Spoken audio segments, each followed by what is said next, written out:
She walked into my office weeping. Not crying, weeping. The kind of tears that come from a place deeper than sadness. She sat down in that chair, looked at me and said 4 words I will never forget. My life is over. She had 2 children, no husband. And the last paycheck she would ever see from the hotel that had just fired her was sitting in her purse like a death sentence. Now, I want you to stop right there. Because in that moment, most people would have seen a woman in crisis. Most counselors would have reached for a tissue and started talking about feelings. Most pastors would have opened to Psalm 23 and said, "The Lord is your shepherd." But I didn't see a woman in crisis. I saw a woman sitting on a gold mine she didn't know she had. And I want to talk to you today not about feelings, not about a prayer that makes it all disappear. I want to talk to you about something that will change the way you see yourself when you wake up on Monday morning and face whatever situation you are in right now. Because here is what I've said for years, and I need you to hear it today. You are not poor. You are not broke. You just haven't learned to think. Stay with me.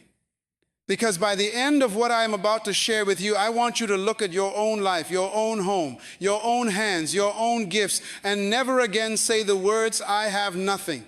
Let me tell you what this woman's life looked like before she walked through my door. Because I need you to see her fully, not as a story, but as a mirror. She had built her whole identity around one thing, her job at that hotel. Every morning she woke up, she knew who she was because she had somewhere to go and someone to report to. The hotel told her what time to arrive. The hotel told her what to wear. The hotel gave her a schedule, a role, a title, and in exchange for all of that, she handed over the best hours of every day and called it a life. She was not lazy. She was not irresponsible.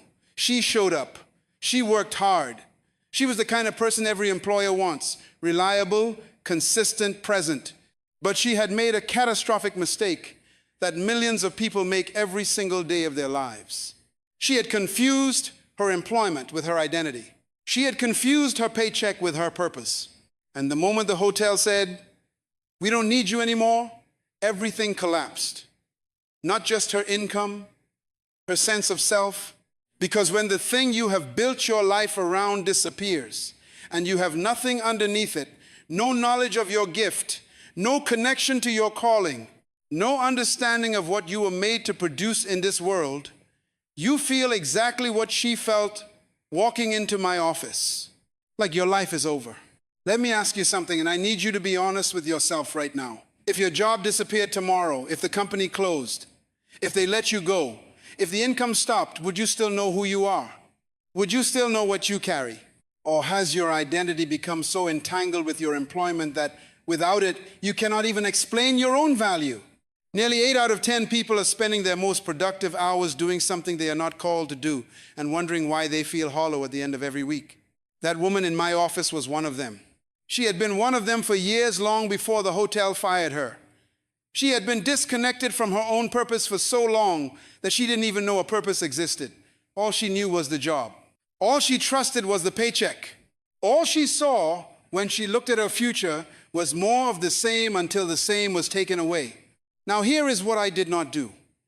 I did not call the hotel and beg them to give her job back. I did not open a fund and write her a check. I did not tell her to update her resume and apply somewhere else. Because none of those things would have solved her actual problem. Her actual problem was not the absence of a job. Her actual problem was the absence of a way of thinking. She told me she had an oven at home. She used it on Sundays. I want you to sit with that. She owned a fully functioning instrument of production, paid for operational, sitting in her kitchen, and for 6 days out of every 7, that oven was completely idle. Not because it was broken, not because it was old, because no one had ever told her it was supposed to be producing. And right there in a weeping woman's description of poverty, I saw not a problem, but a principle. She was not broke. She was not thinking.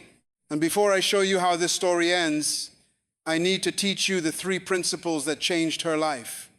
Because what saved her was not luck, not charity, not a miracle that descended from heaven. It was a shift in thinking. 3 of them. And they will change everything for you too. Let me say it plainly. The crisis is not that the world has failed you. The crisis is that you have accepted the world's definition of your worth. The world says your worth is your wage. God says your worth is your purpose. And until you stop letting any employer define your value, you will always feel like you are living someone else's life. She was still sitting in that chair, weeping, waiting for me to do something for her. I was about to give her something far more powerful than help. I was about to give her a new way to see. Principle 1, poverty is a thinking problem, not a money problem. We have been told that poverty means you have no money, but the manufacturer never said that. I've said this for years, and I need you to write it down today. Poverty is not the absence of money. Poverty is the absence of ideas. When that woman sat in my office telling me she had nothing, she was wrong. She had an oven. She had flour, raisins, and oats she could purchase. She had a recipe. She had been perfecting her entire life. She had hands that knew how to create something people wanted to eat. She had everything required to generate income. What she did not have was a mind that could look at those things and see them as assets. She was broke in her thinking, not in her kitchen. Let me say that again because I need this to land deep. You are not poor because you have no money. You are not poor because you have no money. You are poor because you have not yet discovered what you carry. You are not poor because you have no money. You are poor because you have not yet discovered what you carry, and the world has convinced you that your only value is what someone else is willing to pay for your time. That is the trap, and most people never escape it. Think about this in real terms. Every major business you see, every product on a shelf, every service offered, every company with a brand name began as an idea inside one person's mind. Someone looked at a problem and said, I know how to solve this. They did not wait for a salary. They did not wait for permission. They activated what was already inside them. The woman in my office had a product. She had a recipe she had been perfecting since she was a young girl. Flavor, consistency, love baked into every batch. That was not nothing. That was a business waiting to be released. I told her, take your last paycheck. First, pay your tithes, because you cannot afford to cut God out of your finances at the very moment you need Him most. Then go to the food store, buy flour, buy raisins, buy oats, go home, bake. She looked at me like I had completely lost my mind. And I understand that reaction. Because when you are in crisis, the mind contracts. It narrows its focus entirely onto the problem.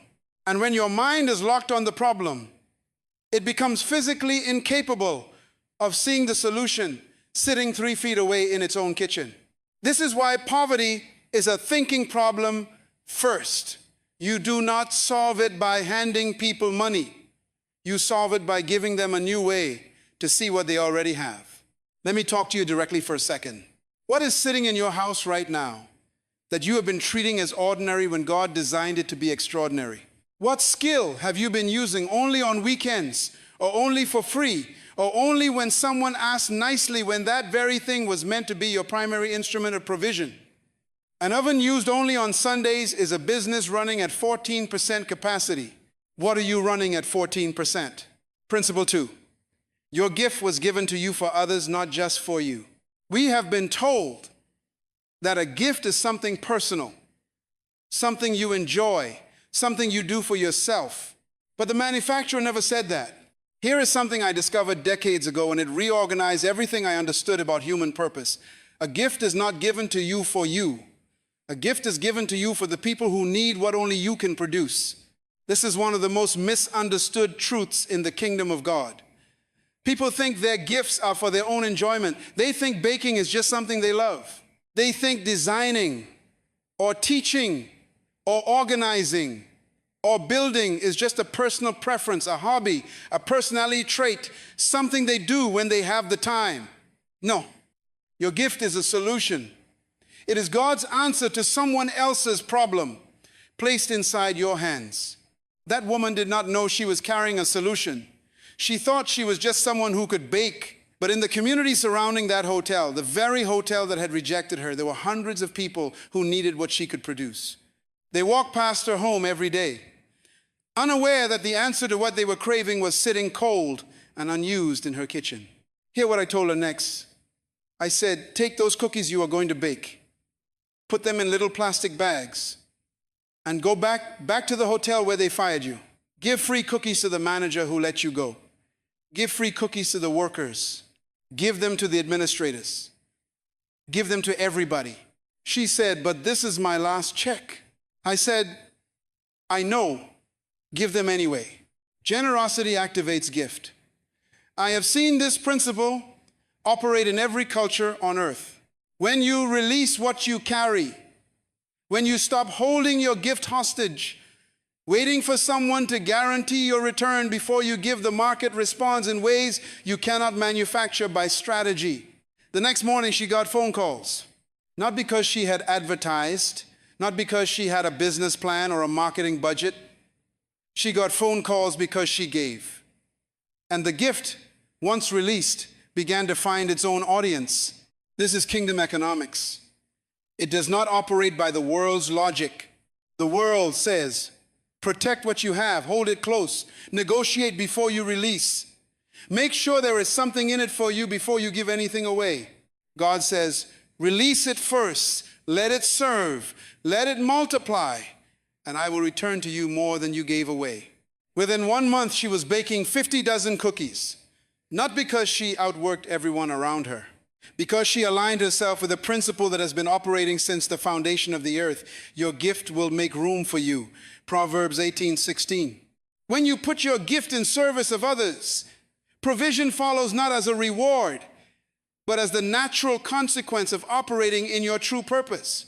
She went from weeping in my office to running a kitchen, from one last paycheck to 15 dozen orders in a single day, from an idle oven to a factory with 22 staff members and her product in every major store in the country, all because she stopped holding the gift inside and let it breathe.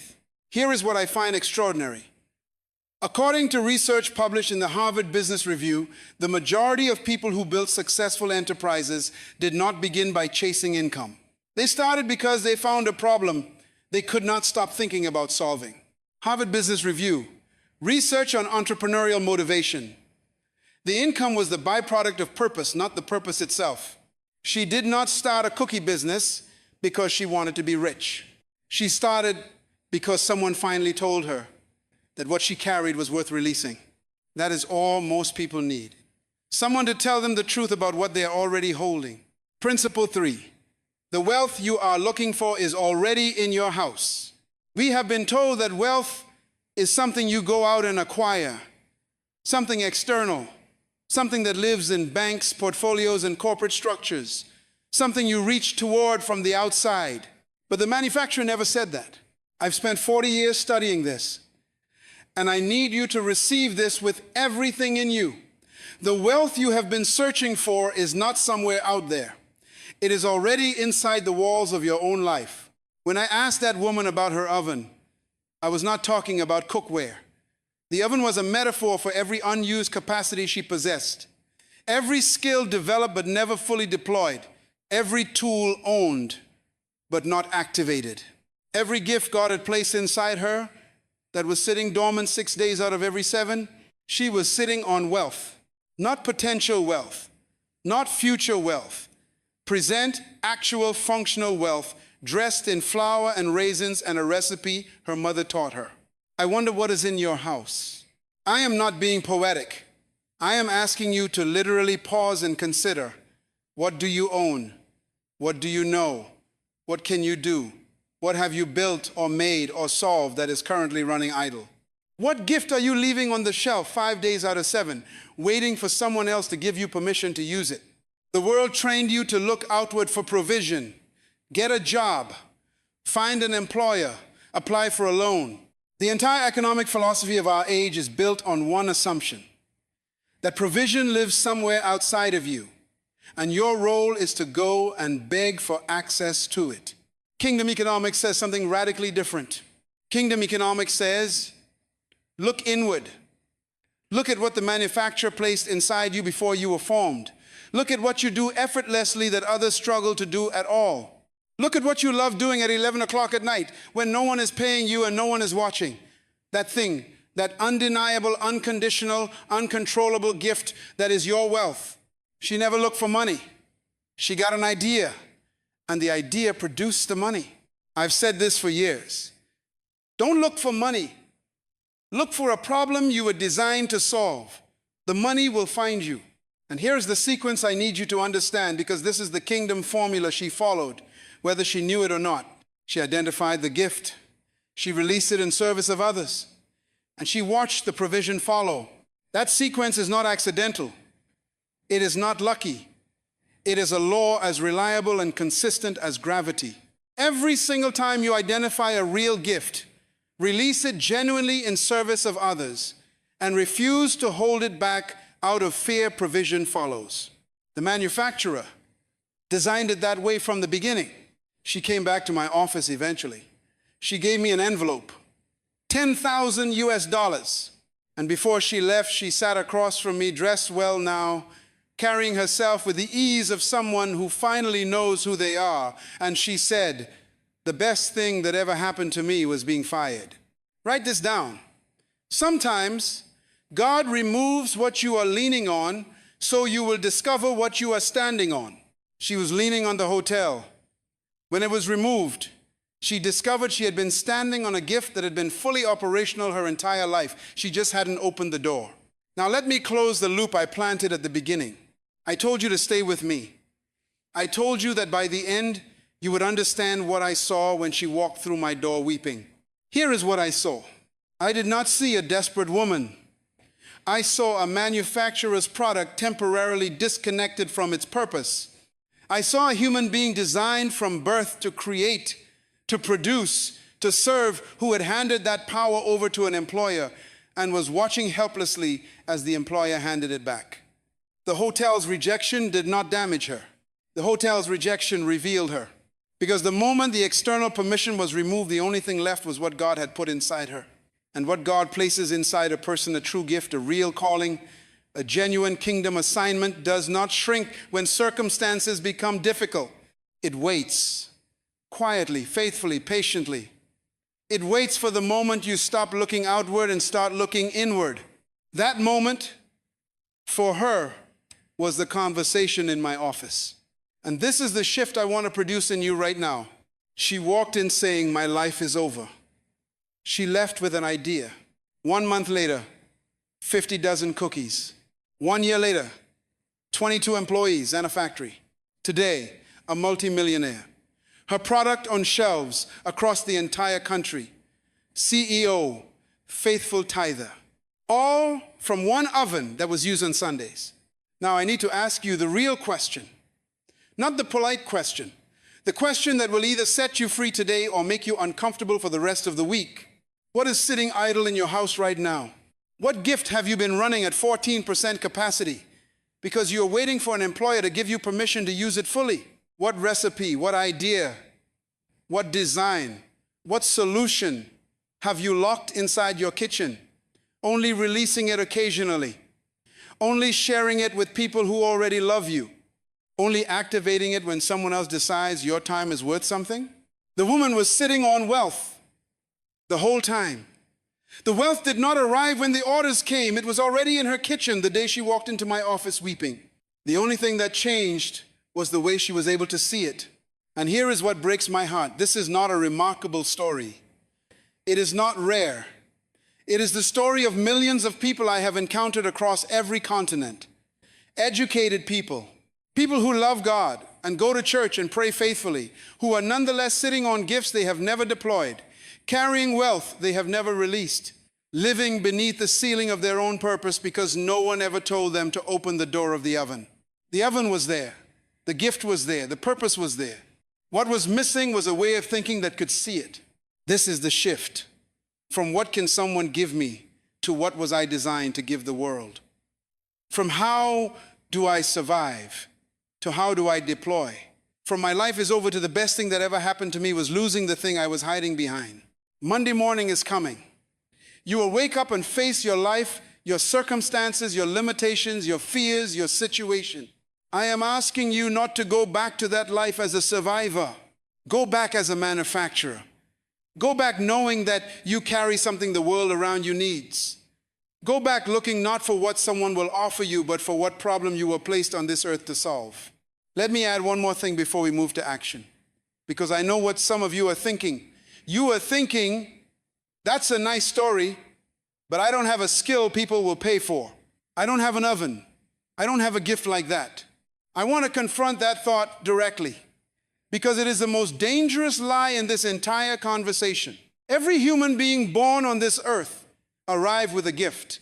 This is not positive thinking. This is theology. God does not manufacture purposeless people. Every product the manufacturer releases has a function. And that function is not show up to someone else's office and perform tasks until you are no longer needed. You have a gift.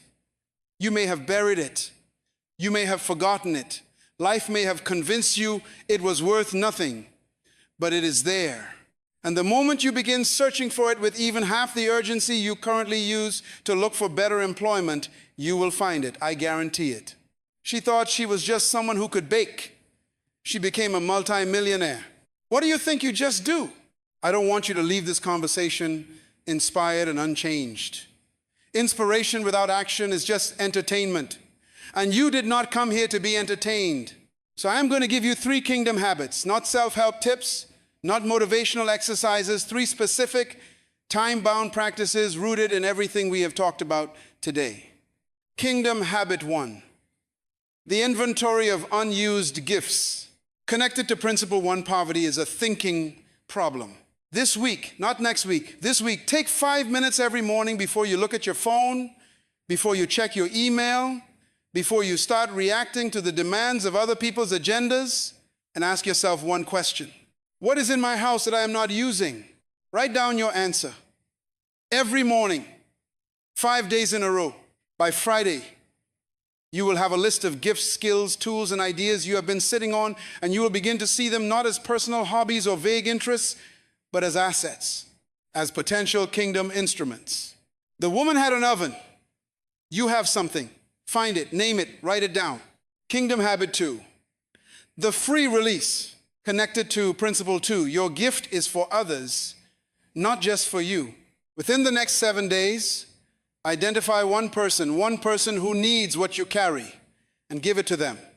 Not for payment, not in exchange for anything. Give it freely. If you can cook, cook for someone. If you can teach, sit down with someone who is struggling and teach them what you know. If you can build, create something for someone who needs it. I'm giving you 7 days, not someday, 7 days. Why?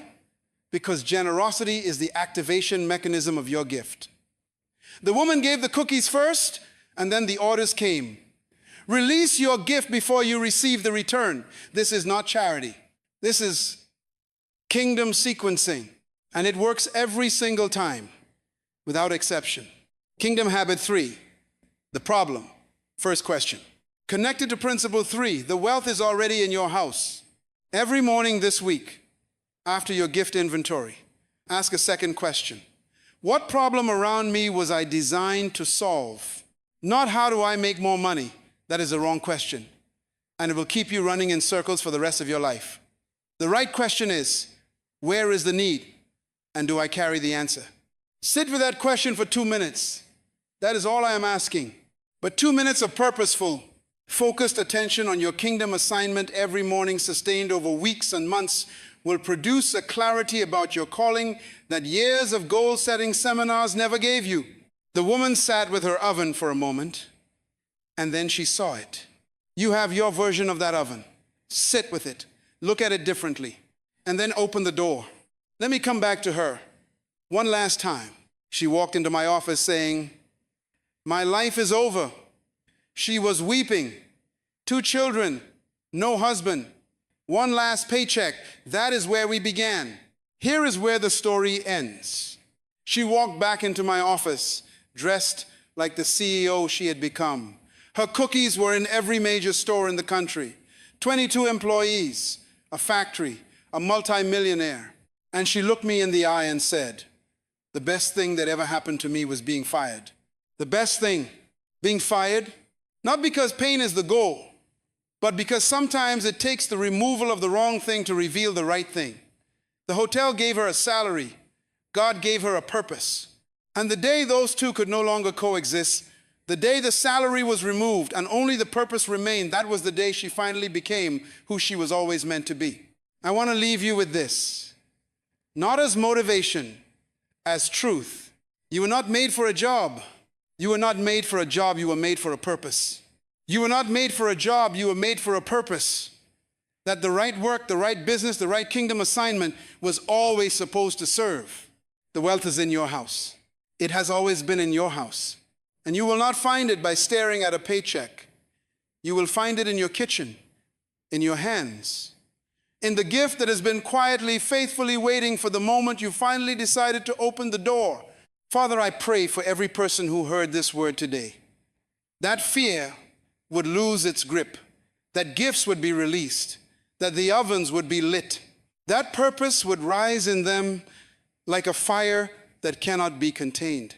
You are not poor. You just need to think. Now go build something. If this word changed the way you see your life, share it with someone whose oven has been cold too long. And if you are ready to go deeper, subscribe, because we are not done yet.